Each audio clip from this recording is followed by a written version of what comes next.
Leeds United are set to travel down south to Plymouth Argyle in an FA Cup fourth round replay today, and there's a hell of a lot to talk about in terms of a preview, but first up, a question for you to pop in the comments below. Do we want to win? Is it a match that we want to win and take ourselves forward into the FA Cup for more matches, a potential chance of glory, or are we a little bit more bothered with sort of focusing on the league? I want to know what you guys think. Anyway, first up, we need to talk about the team news, and there isn't that much team news, to be honest. Nobody new is back from any injuries, but there are no additional injuries to any players. Everyone got through the last match pretty healthily. However, there is one slight issue. Jamie Shackleton is reportedly ill, wasn't able to train for the last few days and will not be available. In addition to that, Leeds United's newest signing, Connor Roberts, won't be available either. This isn't because he's cup-tied or anything. Burnley didn't pick him for their matches in the FA Cup so far. Instead, because he wasn't in the sort of registration for the first match, he won't be available for the second match. This means that we are allowed players that we had registered that weren't in the squad for the first one, just players that were outside the club aren't able to now be available. It's a complicated one. That means that my predicted lineup starts with Ilamalia in goal. Watch my video on him if you fancy it. I think that was quite a good one. With a backline of Archie Gray, I've picked Charlie Cresswell just so he can show what he can do. Joe Rodon and Sam Byram. Byram instead of Firpo just to keep Firpo 100%. We don't want to risk any injuries with him at the moment. In addition to that, in midfield we have Ilya Gruev and Glenn Kamara. I want to give Ampadu a little bit of a break, but in front of them we have Willy Gnonto, Jorginho Rutter and Jayden Anthony. There's a potential of Somerville instead of, in my opinion, Jayden Anthony here. Whether or not we go for that, I don't quite know. Up top, I've gone with Patrick Bamford, but then again, it's a big question as to whether it will be him or Joel Piroe. I'll get into why I've picked Bamford a little bit later on. Ultimately, I think there's a little bit of rotation for the sake of fitness. That's why I left Somerville out. That's why I left Ampadu out. And Cooper, just to make sure he's got a little bit more time to recover to his best, while still retaining a very strong squad. I think Daniel Farke will absolutely go for this. So what happened in match one and what can we learn? Ultimately, we were completely dominant in terms of creation. We had 18 shots compared to their 7. We just weren't clinical enough. The moment we brought on Patrick Bamford, things got a little bit nicer. He had a shot on target with his first touch, which was excellently saved. Had another shot that just trickled past the post. We were unlucky to not win when he was on the pitch. But the issue came from Jamie Shackleton being pulled out of position, getting stretched, and ultimately they got in behind, caused problems. I think starting Archie Gray should make up for that.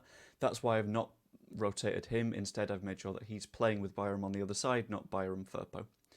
And I got a few fun statistics on this match as well. Plymouth Argyle haven't beaten Leeds United in any competition since 1989. And since the turn of the millennium, we've won all 3 trips away from home. Very promising, in my opinion. And Argyle have only gotten past the 4th round twice in the last 138 years. For some reason, that typo has turned it into 1, but I'm going to keep on rolling. So, how will Plymouth play?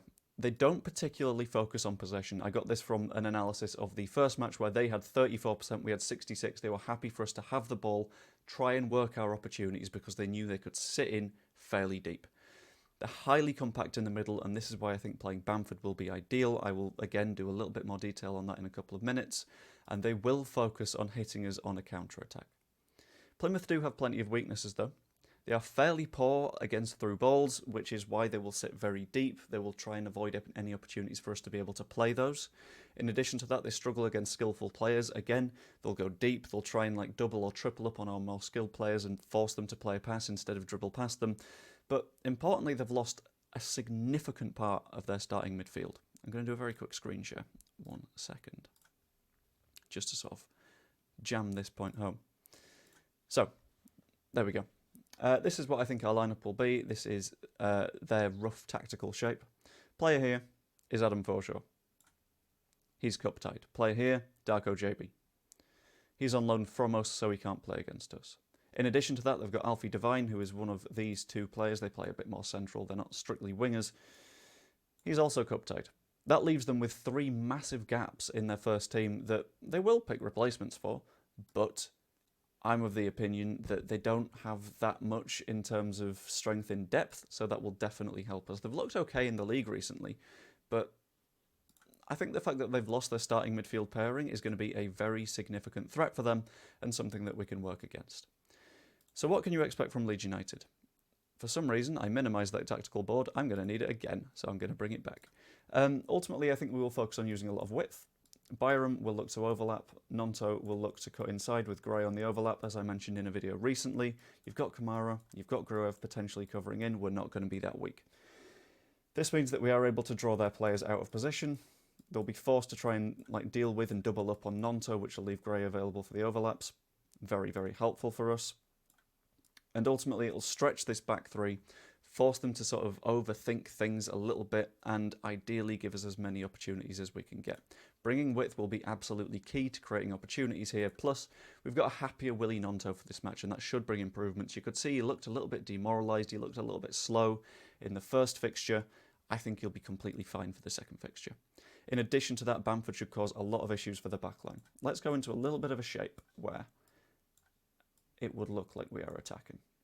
So you got Gray pushing up, you got Byron pushing up. Ruter is, of course, pushed up high. But the good thing about Ruter is he's likely to find this gap here between the midfield and the defenders, with Bamford moving around the place, forced to mark and opening up gaps like these. Now, you might initially look at it and say, okay, so if we take Gray and Byron back, because they're not always going to be overlapping. They're outnumbering us here. 4 of us, 5 of them. That's a problem. This is where I think we'll slightly change things. I think Kamara will play a lot more of a playmaky, pushing forward role, turn it into a 5-on-5, add the overlappers. We're going to pin their midfield back, and I think we've got some pretty good opportunities there. Aside from that, I don't think we'll play with the highest level of intensity, but we will definitely want to win. Early on, we will go hard. Early on, we will look to wrap the match up very quickly. We'll look to score 2 as soon as we can, and then we'll try and stay nice and stable, hold the ball, make sure they can't score a goal. Because that was the issue in the first match. We scored 1 and then we got comfortable. If we can force ourselves to score a second goal and then say, it's okay, we're chill, we're fine. We just need to make sure we don't concede, because defensively, since the new year, we have been fantastic. I think if we wrap the match up as quickly as we can rest players, we can look to do a little bit of early rotation, we'll be okay. So ultimately, predictions, I think Leeds United will win this match, and it will be a controlled performance, trying to score 2 or 3 early on, and then sit on the game. Say, we're okay, we've scored 2, they're not going to cause the biggest problems they can. Then we could see some fairly early rotation. I know Daniel Farke gets slated for making late substitutions in the 70th, 80th minute. I think if we're comfortable, we make those changes. If we're not, he's going to keep pushing for the game, and people will complain that he's got the likes of Bamford, the likes of Ruter on the pitch late on, whilst we're still 1-0 up. I think that will make sense. That will be us trying to push for the game and make sure what happened in the first match doesn't happen in the replay, because we need to respect Plymouth. Because we thought they weren't going to be an issue in the first match, and then they were. We didn't respect them enough, and we caused our own problems. I think if we go hard and we respect them, we'll pull out a lead fairly early on and look after it, because that's what we really need to do if we want to advance. But ultimately, I want to know what you predict. Let me know what your score prediction is down in the comments below. Whoever gets it first might shout out later on in the, if I'm doing a live stream, maybe. In the post-match, certainly, we'll find out. I'm going to take a nice clean 3-1. So if we win 3-1, I ain't gonna do one. Now I am. If you want to say 3-1, do it down below. Anyway, let me know what you think. Hope you enjoyed. Like, subscribe, all that good stuff, and I will see you later.